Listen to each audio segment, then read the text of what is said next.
பிரச்சினைக்குரிய Boeing Starliner விண்கலம் அனைத்துலக விண்வெளி மையத்திலிருந்து ஒரு வழியாக ஆள் இல்லாமல் பூமிக்கு திரும்பியிருக்கிறது.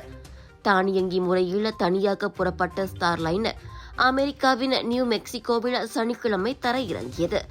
விண்வெளிக்கு மனிதர்களை ஏற்றிச் செல்வதற்காக போயிங் நிறுவனத்தின் 10 ஆண்டுகால கடும் உழைப்பில் உருவான ஸ்டார்லைனர் ஜூன் 5ஆம் தேதி அனைத்துலக விண்வெளி நிலையத்திற்கு புறப்பட்டது.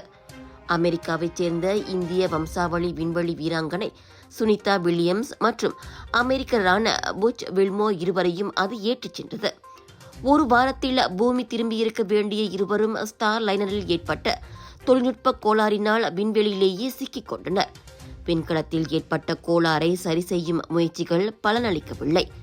90 நாட்களாக விண்வெளியில் சிக்கிக் கொண்டவர்களை ஸ்டார் லைனரில் அழைத்து வருவது ஆபத்து என்பதால் அமெரிக்க விண்வெளி நிறுவனமான நாசா ஸ்டார்லைனரை மட்டும் பூமிக்கு கொண்டு வருவதென முடிவு செய்தது. இந்நிலையில் ஸ்பேஸ் எக்ஸ் விண்கலத்தை அனுப்பி அடுத்த ஆண்டு பிப்ரவரியில் சுனிதாவையும் வில்மோரையும் பூமிக்கு அழைத்து வர ஏற்பாடு செய்யப்பட்டிருக்கிறது. SPM, STPM மெட்ரிகுலேஷன் பாலிடெக்னிக் முடித்த மாணவர்களே, செப்டம்பர் 6இல் பொது பல்கலைக்கழக விண்ணப்பத்திற்கான முடிவுகள் வரவிருக்கின்றன. பிடித்த துறை கிடைக்கவில்லை என்றால் என்ன செய்யலாம் என திட்டம் இருக்கிறதா? உங்கள் கனவை நனவாக்க இதோ செப்டம்பர் 7 மற்றும் 8ஆம் தேதிகளில் எய்ம்ஸ் பல்கலைக்கழகம் ஸ்பாட் ஆன் ஸ்காலர்ஷிப் தினத்தை ஏற்பாடு செய்துள்ளது.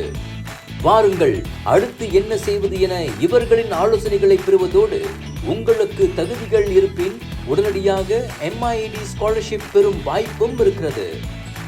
தரம் என்றால் அது எய்ம்ஸ் பல்கலைக்கழகம்.